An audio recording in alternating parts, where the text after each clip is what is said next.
ये आकाशवाणी है।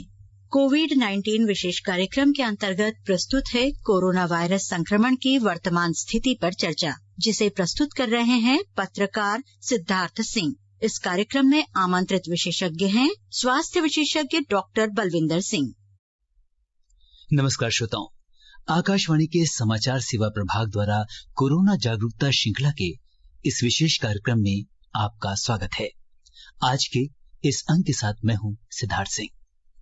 श्रोताओं, कोरोना की इस जंग में पूरा देश एकजुट होकर इस महामारी का मुकाबला कर रहा है और ऐसे में हमारी यही कोशिश रहती है कि हम कोरोना से जुड़ी हर एक जानकारी आप तक पहुंचाएं।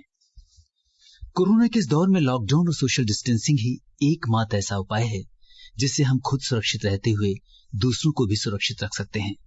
आप अपने आसपास स्वच्छता बनाए रखिए, हाथ धोते रहिए, मास्क पहनिए और अपने मोबाइल फोन में आरोग्य सेतु ऐप जरूर डाउनलोड करिए।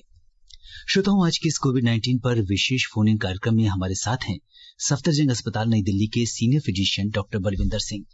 आप कोरोना से संबंधित सवाल हमारे आज के एक्सपर्ट से टोल फ्री नंबर 1800-115767 और 011-233-14444 पर पूछ सकते हैं। आप हमारे ट्विटर हैंडल @AIR News पर #AskAIR पर अपने सवाल पोस्ट कर सकते हैं। डॉक्टर बलविंदर, आपका आज के इस कार्यक्रम में स्वागत है। धन्यवाद। डॉक्टर साहब, चिकित्सा के क्षेत्र में आपका एक लंबा अनुभव रहा है और इस समय देश में कोविड-19 की मौजूदा स्थिति अगर हम देखें कि पिछले 24 घंटों में जहां रोगियों के ठीक होने की दर 31% से भी ज्यादा हो गई है, तो वहीं दूसरी ओर पिछले 24 घंटों में 4213 लोगों में संक्रमण की पुष्टि हुई है। इसके साथ संक्रमित होने वाले लोगों की संख्या 67,000 के पार हो गई है और पिछले 24 घंटे में एक दूसरा रिकॉर्ड भी है कि 1511 रोगी पिछले 24 घंटों में ठीक हुए हैं। तो आप इस मौजूदा स्थिति को किस तरीके से देखते हैं? हाँ जी, देखिए, ये आपने बहुत ही अच्छा सवाल पूछा है। देखिए, अभी लॉकडाउन में कुछ रिलैक्सेशन दी गई है और दूसरा टेस्टिंग की कैपेसिटी इंप्रूव हुई है। तो इसमें क्या है कि केसेस हम ज्यादा डिटेक्ट कर पा रहे हैं, लेकिन एक बहुत ही अच्छी बात ये है कि जो नंबर ऑफ पेशेंट्स क्योर्ड है वो बहुत ज्यादा है, इंप्रूव हो रहा है।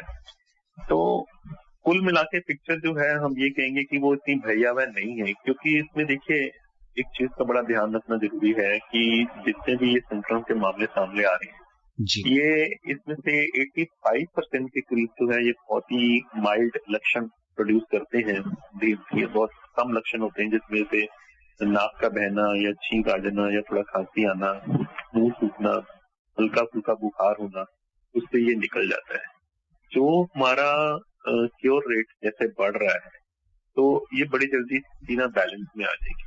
सिर्फ ये है कि हमें इन बातों का ध्यान रखना है कि हमें फिजिकल डिस्टेंसिंग, सोशल डिस्टेंसिंग बना के रखनी है, अपनी हैंड हाइजीन पर बहुत ध्यान रखना है और मास्क को जो लगाना है तो उसको अच्छे से फिक्स करके लगाना है। एक बात समझनी होगी यहाँ पे छोटी जी, जब कोई भी वायरस, हम सभी अक्सर बात करते हैं अपने इंसान की, कितने लोग संक्रमित हो गए। वायरस के बारे में भी थोड़ा सा जानना बहुत जरूरी है। देखिए, ये वायरस है, एक नया वायरस है जो हमारे शरीर में आया है जी, और ये म्यूटेशनल फॉर्म का वायरस है। ये वायरस भी अपने आप को बॉडी में ये एडजस्ट करने की कोशिश करता है, अडेप्ट करता है।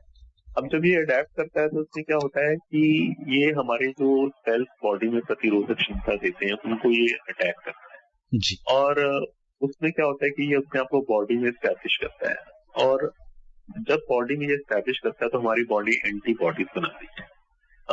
हमारी जो कंट्री में अगर आप देखें कि इस तरह के और भी वायरल डिसीजेज बहुत कॉमन है, जैसे कॉमन कोल्ड का वायरस है, वो कई तरह के होते हैं, वो है मलेरिया है, हमारे यहाँ BCG का वैक्सीनेशन लगाया जाता है। देखिए, इन बातों का ध्यान रखना हमें ना बहुत जरूरी है। इससे हमारी कम्युनिटी के अंदर ना सामूहिक प्रतिरोधक क्षमता हमारी कम्युनिटी की बहुत अच्छी है जी, वो क्षमता अच्छी होने के कारण ये वायरस जो है हमें इतनी बुरी तरह से अटैक नहीं कर पा रहा है। इसको हमें इस तरह से समझना चाहिए कि देखिए, कोई भी एक पैंडेमिक होती है तो उसमें जो मृत्यु दर होती है उसको कम रखना सबसे बड़ा गोल होता है।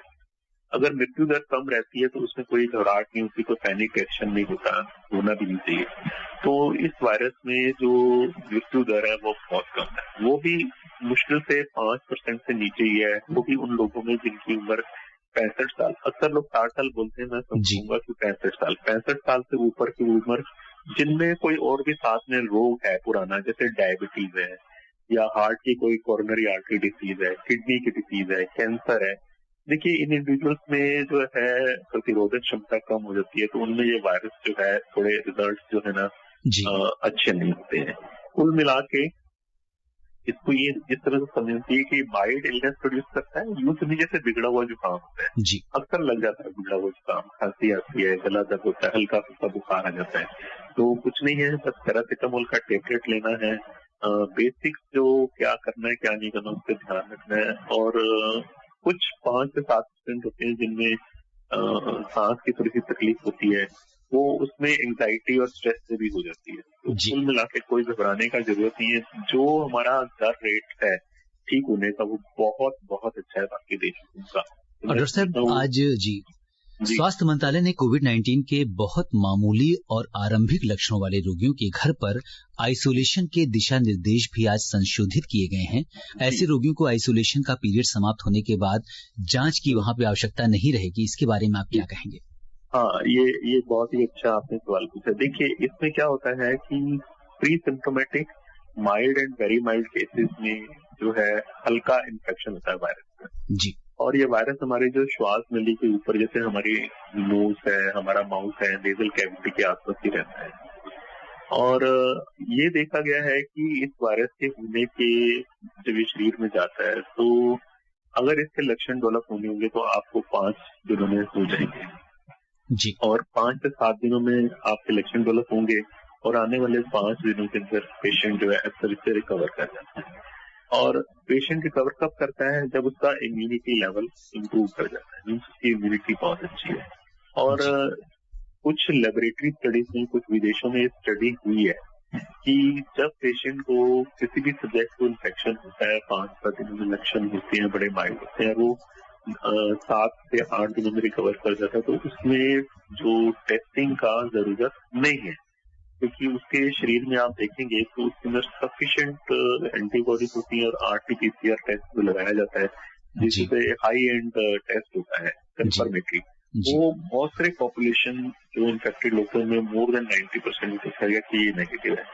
तो उसको ना किया जाए, उससे हमारे रिसोर्सेज भी बचते हैं और उसका कोई फायदा नहीं होता है। बस ये है कि उसको घर पे रहना होगा 7 दिन तक और 3 दिन तक उसको जो है शुरू में जब बुखार नहीं आएगा तो हम उसको छोड़ देंगे इंस्ट्रक्शन की तुम 7 दिन तक घर में रहो, अपने basic do's and rules follow करो और टेस्ट करने की जरूरत नहीं है जी। वही टेस्ट हम उन लोगों पे कर सकते हैं जो उनको फर्स्ट टाइम लक्षण होते हैं, वो बढ़ जाते हैं, उनकी तबीयत खराब होती है, तो हमें उन पे टेस्ट करना पड़ता है। जी डॉक्टर साहब, आपने टेस्टिंग की बात की है तो देश भर में अब तक 16,73,688 कोविड-19 के जो सैंपल्स हैं उनकी जांच की जा चुकी है और अगर हम कल की बात करें तो कल 64,651 लोगों की जांच की गई है। आज जो बहुत चर्चा में एक खबर थी कोविड कवच की, जो कि national institute of virology Pune ने डेवलप किया है, जो indigenous antibody based ELISA test kit है कोविड कवच। तो अब ये यहाँ पे ये बड़ी अच्छी बात है कि इसमें ये कहा जा रहा है कि 90 सैंपल्स जो है इन अप्रोक्सीमेटली 2.5 आवर्स में ये टेस्ट कर सकती है। तो बहुत ही रैपिड टेस्टिंग में आज जो कोविड कवच है ये एक बहुत बड़ी सफलता मान रहे हैं आप इसे? हाँ जी, ये बहुत बहुत बड़ी सफलता है। देखिए इसको मैं ऐसे बोलूंगा कि रैपिड टेस्ट एक होता है जिसमें आप सिर्फ एंटीबॉडी टेस्ट करते हैं किसी रैपिड टेस्ट से जो ऑन द स्पॉट रिजल्ट दे देता है। उसमें एक कलर लाइन आ जाती है, एक कलर नेगेटिव रहता है, कलर लाइन आ जाती है जैसे ही पॉजिटिव है। लेकिन जो एलाइसा टेस्ट है ना जी, इसका पूरा फॉर्म है एंजाइम लिंक्ड इम्यूनोसॉर्बेंट। ये टेस्ट बिल्कुल एकदम से स्पेसिफिक टेस्ट होता है जो लार्ज डिस्टेंस इट्स डिफरेंट और इसमें फॉल्स पॉजिटिव बहुत कम होते हैं जी। और ऊपर से क्या होता है कि ये टेस्ट जो है हम इसको रैपिड एलाइसा कहते हैं, ये जो है मुश्किल से 3 घंटे के अंदर ये कंप्लीट हो जाता है। यानी अगर पेशेंट का सैंपल आपने टेस्टिंग सुबह 10 बजे शुरू किया है तो लगभग 2 बजे तक आपके पास रिजल्ट आ जाते हैं। और जब हमें बहुत ज्यादा स्क्रीनिंग करनी होती है तो हम अपनी लेबोरेटरीज में 2-2 शिफ्ट लगा के करते हैं, क्योंकि सैंपल के पहले कलेक्शन होती है, उसको कोल्ड चेन में मेंटेन करते हैं, उसका लेबोरेटरी में लाते हैं, फिर हम टेस्ट लगाते हैं, उसके बाद डॉक्यूमेंटेशन क्लियर करते हैं। तो कुल मिला के ये मैं समझता हूँ एक बहुत ही बड़ी हमारी सफलता है हमारे देश में ये हुई है, और हमारे देश के अंदर जब डेवलप हुई है तो हमारी जो इंडिजिनस पॉपुलेशन के लिए ये रिजल्ट भी बहुत अच्छे थे। जी बिल्कुल, कोविड कवच जो है हमारे वैज्ञानिकों की नेशनल इंस्टीट्यूट ऑफ वायरोलॉजी की एक बहुत बड़ी सफलता है। और इस बीच हमारे साथ जो है डॉक्टर साहब फोन लाइन पे पूरे देश से हमारे श्रोता जुड़ रहे हैं, और पहला जो कॉल हमारे पास आया है वो राजौरी जम्मू कश्मीर से आया है। सैफुद्दीन जी का कॉल है। हेलो सैफुद्दीन, नमस्कार, कार्यक्रम में आपका स्वागत है, अपना सवाल पूछिए। हेलो सैफुद्दीन जी, आपको हमारी आवाज सुनाई पड़ रही है? जी डॉक्टर साहब, अभी सैफुद्दीन जी से हमारा संपर्क नहीं हो पा रहा है। इस बीच हमने एक पॉजिटिव बात करी है, कोविड कवच की बात की है। इसी के साथ ही आज एक जो दूसरी खबर चर्चा में है जिसके बारे में आपसे जानना चाहूंगा, वो DRUVS यानी डिफेंस रिसर्च अल्ट्रावायलेट सैनिटाइजर की एक बहुत अच्छी और बड़ी खबर आई है कि जिसकी वजह से हम अल्ट्रावायलेट सिस्टम जो DRDO ने डेवलप किया है, और इससे जितने भी मोबाइल्स फोन हैं, आईपैड्स हैं, लैपटॉप है, करेंसी है, चेक है, चालान, पासबुक या लिफाफे या फाइल्स, ऐसी चीजें, बहुत सारी ऐसी चीजें हैं जिनको हम आसानी से सैनिटाइज कर सकते हैं यूवी सिस्टम के द्वारा। जी हाँ, देखिए ये एक बहुत ही अच्छी डेवलपमेंट है डिफेंस रिसर्च डेवलपमेंट ऑर्गेनाइजेशन की। अल्ट्रावायलेट सैनिटाइजर क्या करता है कि हमारे को एक बात इसमें पहले समझना होगा कि ये वायरस फैलता कैसे है। इसको हम कहते हैं सुपर स्प्रेडर है। ये फैलता है जब कोई आदमी छींकता है, उसके छींक से ये जर्म वायरस बाहर आता है या उसकी नेजल कैविटी से बाहर आता है। तो ये एक एरोसोलाइज्ड फॉर्म में होता है, माइक्रो न्यूक्लियाई बोलते हैं, ड्रॉपलेट न्यूक्लियाई जी। तो ये एक तरह से आता है और ये किसी सरफेस पे गिरता है, तो कहते हैं कि ये वायरस जो है ना उस किसी भी सरफेस पे थोड़ा डिफरेंस ऑफ ओपिनियन है। मैं इसको इस तरह से कहूंगा कि कम से कम 2-4 घंटे से लेके ये 12 से 14 घंटे तक रह सकता है। तो आपने सुना होगा कि भी अक्सर हम ये कहते हैं कि देखिए अपने हाथ धोइएगा, आप मोबाइल से भी इसका इन्फेक्शन हो सकता है। जैसे आपने करेंसी की बहुत अच्छी बात की, या कपड़े के ऊपर गिर सकता है, ये बिल्कुल ठीक बात है। लेकिन जैसे ही ये उसके ऊपर गिरेगा तो जो अल्ट्रावायलेट सैनिटाइजर है उसकी अल्ट्रावायलेट रेज होती है ना, ये इसके ऊपर जब गिरेंगे तो ये इस वायरस को इंस्टेंटली डिस्ट्रॉय करेंगे। एक्चुअली क्या होता है कि ड्रॉपलेट न्यूक्लियाई ड्रॉपलेट के सेंटर में जो होता है, तो अल्ट्रावायलेट रेज जैसे ही वो ड्रॉपलेट के ऊपर गिरेंगी तो उसके अंदर जितना वाटर कंटेंट होगा वो एकदम से सारा जो है जल जाएगा, मतलब सूख जाएगा, इवेपोरेट हो जाएगा। लेकिन ये इसकी एनर्जी जो होती है वो काफी generate heat at wherever it fall जी। और ऊपर से क्या होता है कि ये बहुत ही माइल्ड होती है, एक तरह से इसको हम वैक्यूम कोल्ड स्टेरिलाइजेशन बोलते हैं अपनी टेक्निकल भाषा में, क्योंकि ये टेम्परेचर रहती है। तो इसी के साथ वायरस जो है ट्रैप हो जाता है। जैसे ही वायरस ट्रैप होता है वो क्लियर हो जाता है। और देखिए ये अल्ट्रावायलेट रेज कहाँ से, आयनाइजर कैसे बनाया हमने, सूरज की धूप में अल्ट्रावायलेट रेडिएशन होता है जी। अक्सर हम लोग कहते हैं कि कोई चीज इस तरह से जिसमें जब बैठ सकते हैं, या पुराना कपड़ा हम सर्दियों में देखिए घर से बाहर निकालते हैं तो उसको धूप में रखो। अक्सर हमारे घर में देखा होगा नानी दादी जो कपड़ों को धूप लगा देते हैं, धूप में रख देते हैं, तो वो सारा बैक्टीरिया की बहुत सारे जर्म्स उसी प्रिंसिपल पे हमारी डिफेंस डेवलपमेंट ऑर्गेनाइजेशन ने डिवाइस किया। और ये आई वांट टू आल्सो, मैं ये भी कहना चाहता हूँ कि अच्छी बात बताना चाहता हूँ आपको कि ये 100% इफेक्टिव है। इसमें कहीं पे भी कोई जर्म नहीं बचता है, वायरस बचता नहीं है, फील्ड। सिर्फ ये है कि आपको एक्सपोजर जो है उसको अच्छे से देना है, पूरे एरिया को कवर करके देना। ये बहुत अच्छा है डिवाइस जी। जैसा कि डॉक्टर साहब आपको पता है कि हमारे जो पीएम है वो भी हमेशा कहते हैं कि जय जवान जय किसान, अब जय अनुसंधान भी हो रहा है।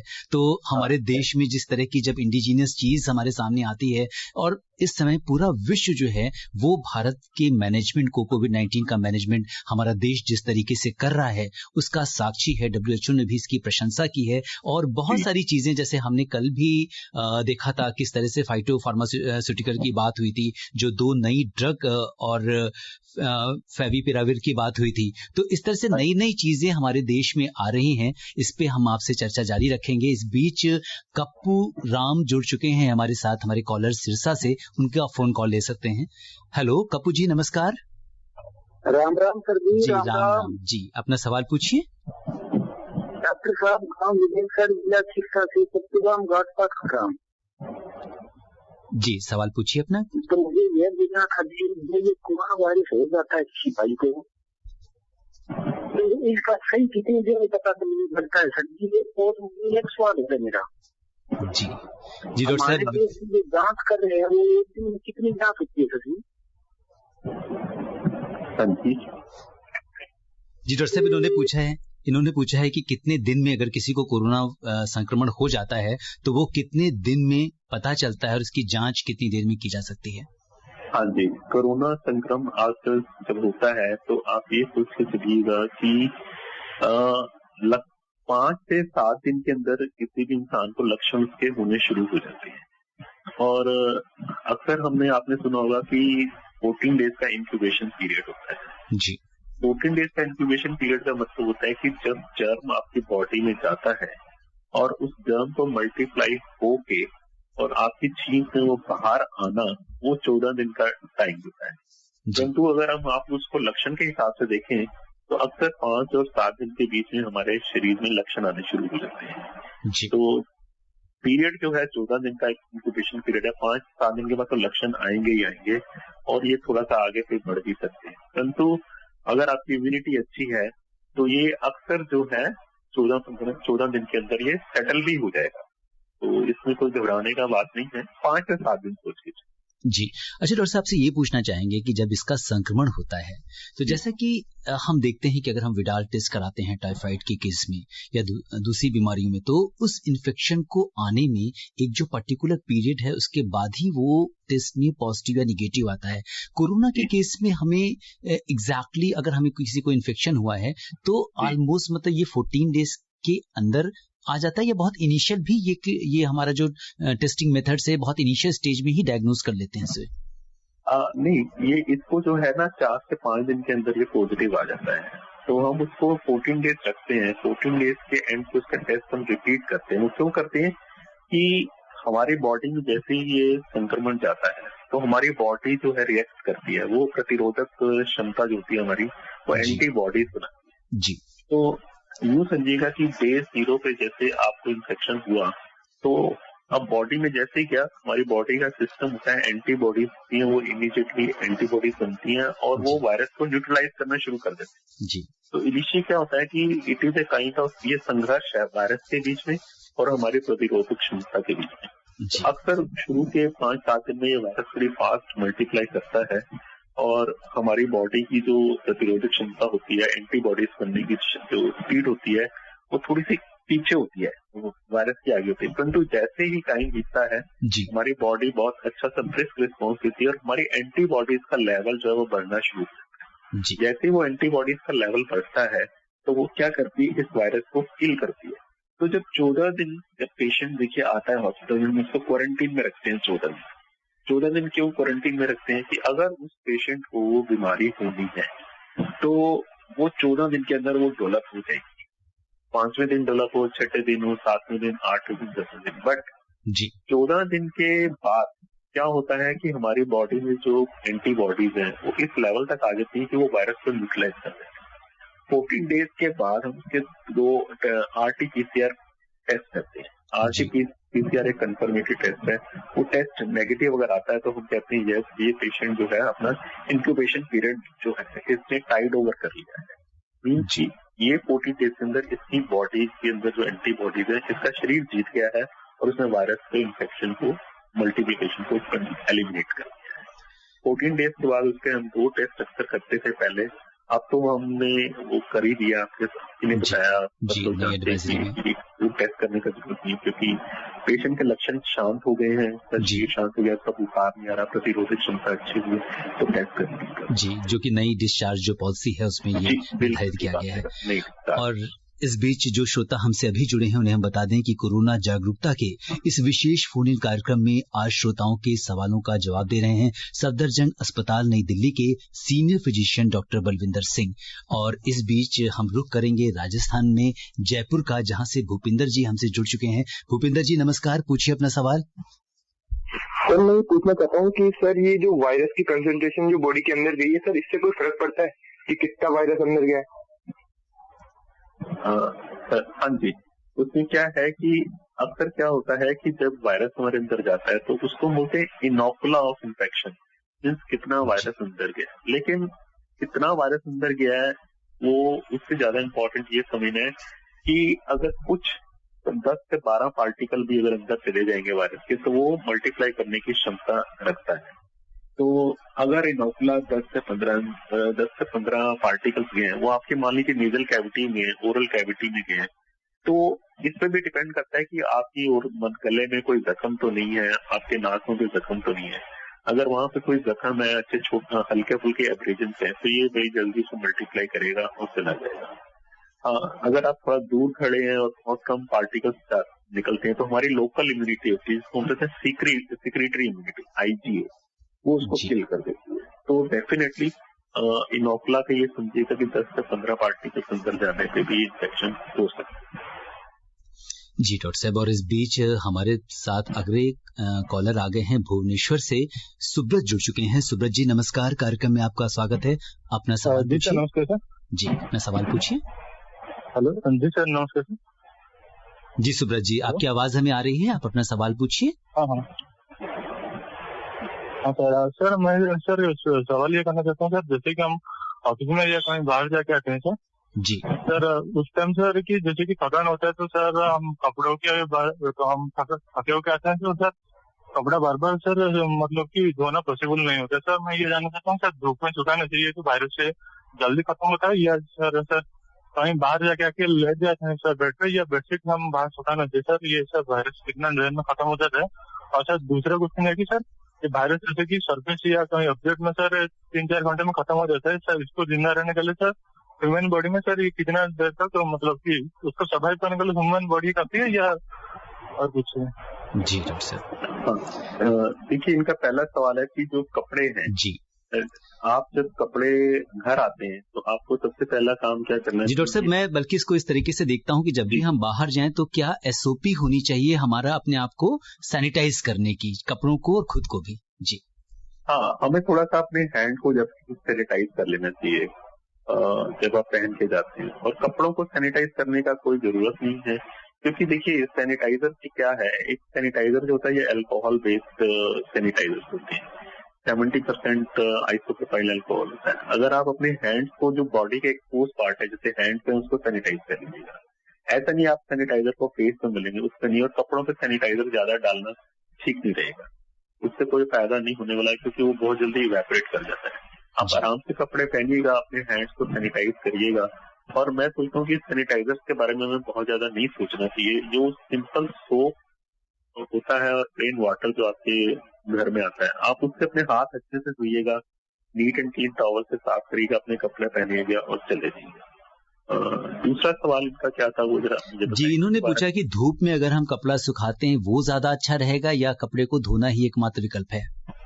हाँ, कपड़े को धोना जो है बहुत जरूरी है। कपड़े को धोइएगा और कोशिश ये करिएगा कि गर्म पानी में थोड़ा धो लीजिएगा। अगर देखिए आप कितनी देर बाहर गए हैं, कहाँ गए हैं, इसके ऊपर भी डिपेंड करेगा। अगर मान लीजिए आप दफ्तर गए, पूरे दिन आप दफ्तर में आपने काम किया है या बस में ट्रेवल किया है या बाहर रहे हैं, कई चीजों को हाथ लगा, कपड़े भी आपके लगे हुए, तो घर पे आके अपने कपड़े को उसको एकदम से अलग से रख दीजिएगा और उसको गर्म पानी में डाल दीजिए।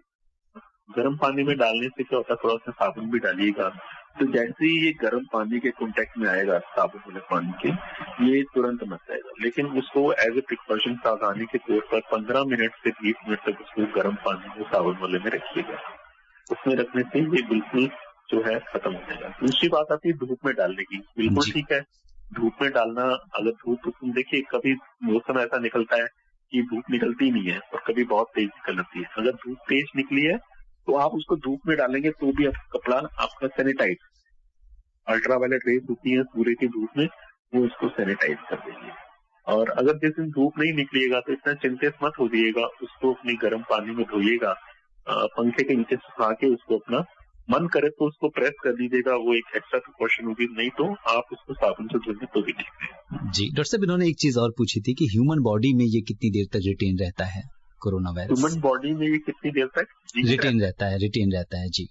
हेलो, जीवित ह्यूमन बॉडी में कितनी देर तक जीवित रहता है ये वायरस? हाँ, ह्यूमन बॉडी में ये जाते ही 24 आवर्स के अंदर जो है ना, ये देखिए ये ब्लड में नहीं जाता जी। सबसे पहले तो ये समझना होगा कि ब्लड के अंदर ये वायरस नहीं होता है, ये आपकी लोकल जो म्यूकोसा होती है नाक में, उसके अंदर जाता है और वहां पे ये कम से कम 2 से 4 घंटे से लेकर 6 घंटे तक उसमें रहता है। और इसके दौरान अगर आप अपना बार बार हाथ नाक मुंह से टच करेंगे तो ये फिर आपको इन्फेक्शन जो है फैलेगा। आप यही हाथ किसी और को लगाएंगे तो 2 से 4 घंटे तक ये नेजल कैविटी के अंदर, ओरल कैविटी के अंदर रहता है और वहां से ये मल्टीप्लाई होता है।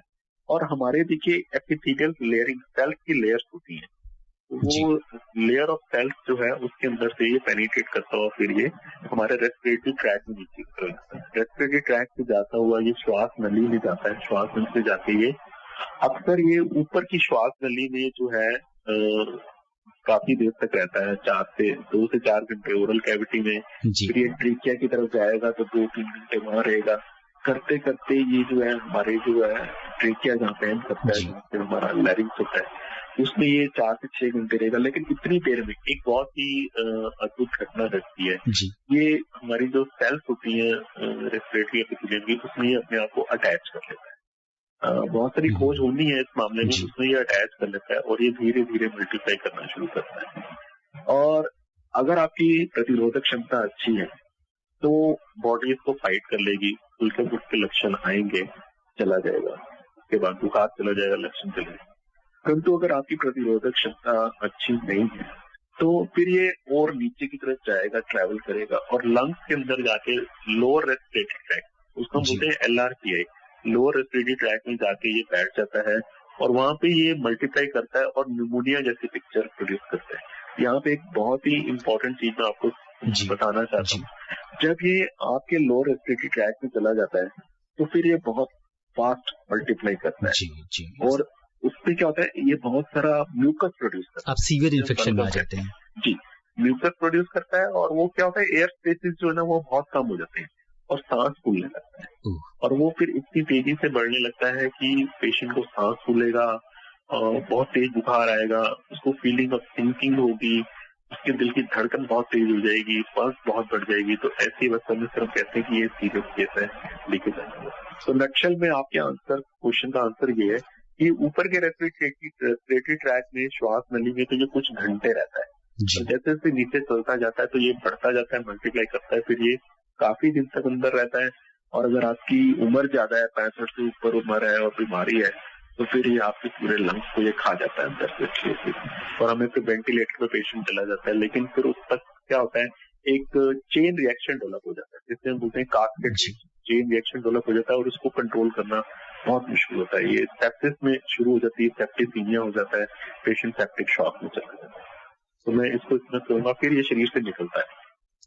साहब, आपने बहुत अच्छी तरीके से इसकी पूरी जो ट्रैवलिंग है, कोरोना वायरस जैसे ही संक्रमण होता है तो किस तरीके से वो हमारे मुंह के अंदर से होते हुए किस तरह से ट्रैकिया के अंदर और फिर लोअर रेस्पिरेटरी ट्रैक्ट और अपर रेस्पिरेटरी ट्रैक्ट की बात आपने करी और लोअर रेस्पिरेटरी ट्रैक्ट में जाने के बाद किस तरह से ये सीवियर होता है, बहुत ही बखूबी आपने हमारे लिसनर्स को इतने मतलब सरल शब्दों में समझाया है। मुझे लगता है कि हमारे जो श्रोता हैं उनको बहुत समझ आया होगा कि किस तरीके से ये इन्फेक्शन उनके शरीर में फैलता है और कहाँ पे हमें सावधानी रखनी चाहिए। डॉक्टर साहब शुक्रिया जी। और डॉक्टर साहब, इसके बाद हम कानपुर का रुख करेंगे जहाँ से हमारे साथ जितेंद्र तिवारी जुड़ चुके हैं। जितेंद्र जी नमस्कार, कार्यक्रम में आपका स्वागत है।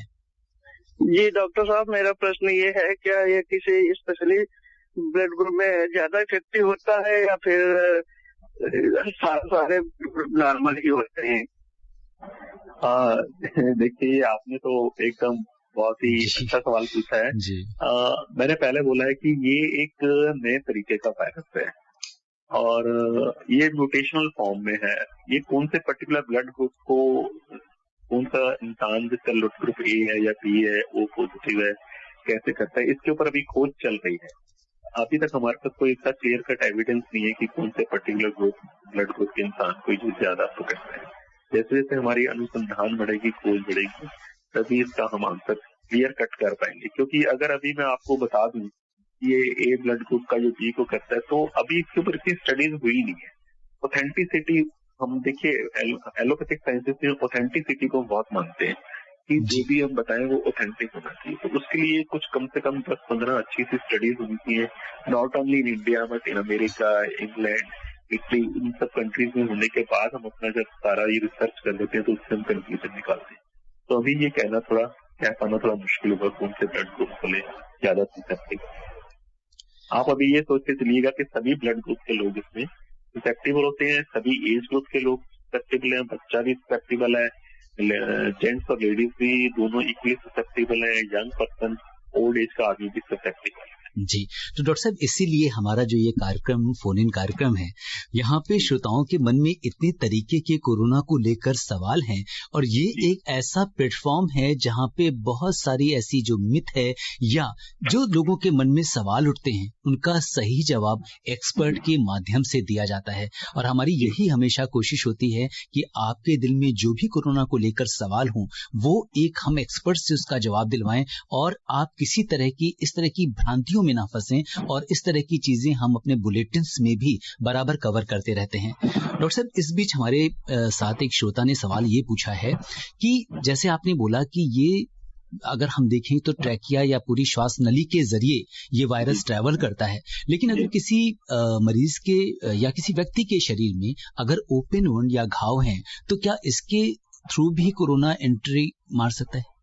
हाँ, नहीं, देखिए अभी तक ऐसा कोई एविडेंस नहीं है कि आपकी चमड़ी पर कोई जख्म है, ओपन घाव है तो उससे ये चला जाएगा। ऐसा अभी तक हमारे पास कोई स्टडी नहीं है, ऐसा कोई एविडेंस नहीं है। मैं आपको ये जरूर बताना चाहता हूँ कि ये एक रेस्पिरेटरी ट्रैक का वायरस है जिसका अभी तक सिर्फ ट्रांसमिशन जो है हमारे नाक से, ओरल कैविटी से, और कुछ केसेस में देखा गया कि ये आंखों से अंदर जा सकता है। जी, आंखों में जैसे क्या होता है, हम आंखें कई बार रगड़ते हैं बहुत ज्यादा, कोई एलर्जी हो जाती है या उंगली लगाते हैं तो उसमें छोटे छोटे माइन्यूट कट्स हो जाते हैं जी, और उससे ही जा सकता है। लेकिन इसका मेन ट्रांसमिशन जो है ओरल कैविटी से और नेजल कैविटी से, नाक के रास्ते, मुंह के रास्ते और आंख के रास्ते। जी, और श्रोताओं से अब हम यही कहेंगे कि समय हमें इजाजत नहीं दे रहा कि हम इस चर्चा को आगे बढ़ाएं।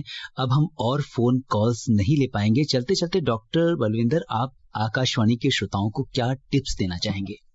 हाँ जी, ये देखिए, आप सबसे पहले तो मैं आपका धन्यवाद, आपने मुझे ये मौका दिया अपने देश के देशवासियों को संदेश देने का। मैं 2 चीजें कहना चाहता हूँ। देखिए, अब ये समय ऐसा आ रहा है, हमें कोरोना के संग रहना होगा। हमारे जितना भी जीवन है वो अब जो आगे आने वाला है, हमें अपने आप को, अपना धैर्य नहीं खोना है जी, सबसे बड़ी चीज डट के रहना है। और इसमें 4 चीजें आप जरूर करिएगा। सबसे पहला कि मास्क लगाइएगा, अपने हाथ धोइएगा। बाई चांस कभी आप मास्क नहीं भी लगाते तो कम बोलिएगा, अपना मुंह कम खोलिएगा क्योंकि ये मुंह के अंदर जाता है। मास्क लगेगा, हैंड हाइजीन का ध्यान रखिएगा, कफ के एटिकेट, आप खांसी आए और आपको लगे कि यह छींक आ रही तो अपनी एल्बो टर्न करें, उसको एक रूप से करके उसमें छींक लें। जी, अब इसके बाद एक चीज और करें कि आप हाई प्रोटीन डाइट लें। जी, बाहर का खाना बिल्कुल मत खाएं। मैं ये बिल्कुल आपको बार बार यही कहना चाहता हूँ। जी डॉक्टर साहब, आपने बड़ी महत्वपूर्ण जानकारी दे रहे थे लेकिन समय का थोड़ा अभाव है। डॉक्टर बलविंदर, आप कोविड-19 के इस विशेष कार्यक्रम से जुड़े और आपने हमारे तमाम श्रोताओं के प्रश्नों का उत्तर दिया। आपका बहुत बहुत धन्यवाद। श्रोताओं, आज के अंक में बस इतना ही। आप स्वस्थ और सुरक्षित रहते हुए दूसरों को भी सुरक्षित रखें, इसी कामना के साथ दीजिए मुझे अनुमति। आज के लिए बस इतना ही। नमस्कार। कोविड-19 विशेष कार्यक्रम के अंतर्गत अभी आप सुन रहे थे कोरोना वायरस संक्रमण की वर्तमान स्थिति पर चर्चा, जिसे प्रस्तुत कर रहे थे पत्रकार सिद्धार्थ सिंह। इस कार्यक्रम में आमंत्रित विशेषज्ञ थे स्वास्थ्य विशेषज्ञ डॉक्टर बलविंदर सिंह। ये कार्यक्रम आकाशवाणी के समाचार सेवा प्रभाग द्वारा प्रस्तुत किया गया। इसे आप हमारे mobile app news on AIR पर भी सुन सकते हैं। इस कार्यक्रम के संबंध में अपनी प्रतिक्रिया आप हमें ईमेल कर सकते हैं। पता है airnsdtalks@gmail.com। ये कार्यक्रम फिर से सुनने के लिए लॉग ऑन करें हमारी वेबसाइट newsonair